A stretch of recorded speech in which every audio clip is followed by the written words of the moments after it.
Richard Southern joins us now for the day's top business news. A new report from Equifax Canada suggests household debt is growing in this country, and that's prompting some to reach for their credit cards, Richard.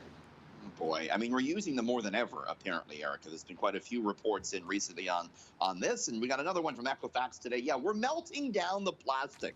Credit card debt has reached a record high, or did reach a record high in the second quarter in Canada.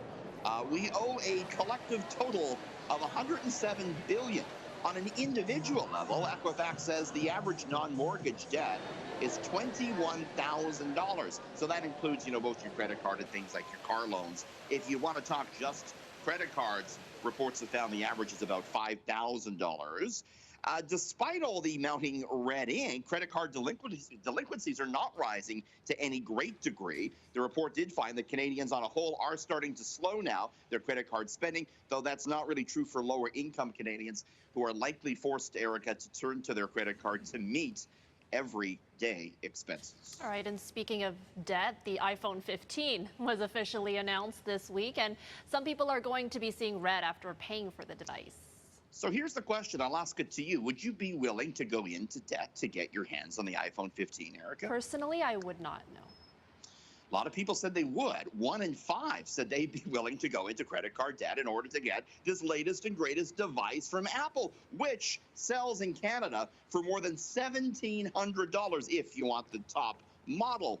21% of people asked said they would be willing to incur some red ink in order to get their hands on it. Business experts say they're not surprised. They note that having the newest phone often drives people to some irrational financial behavior. There have been academic reports that show when a new iPhone comes out, people were likely to behave more in a risky way with their old phone, like risk having it lost, stolen, or broken, perhaps subconsciously, Erica, trying to get their hands on a new one, no matter the cost.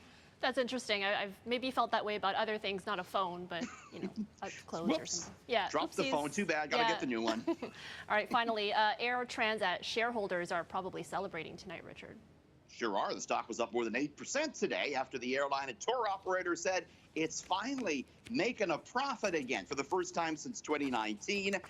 A net income of $57 million in the latest quarter, helped by a very strong summer. Air Transat makes a lot of its money ferrying people across the pond to Europe for their summer vacation. People did that in big numbers. And the CEO said future demand will also be helped by the fact that Canada has increased its immigration targets. Air Transat's going to benefit from that. It's also adding new planes and says it will boost its routes down to the sun destinations this winter, Eric. All right, thanks for that, Richard. We'll see you again at 6:40 for our interesting stories chat. I believe we have a sneak peek of Nuit Blanche as well as dogs. I love talking about dogs.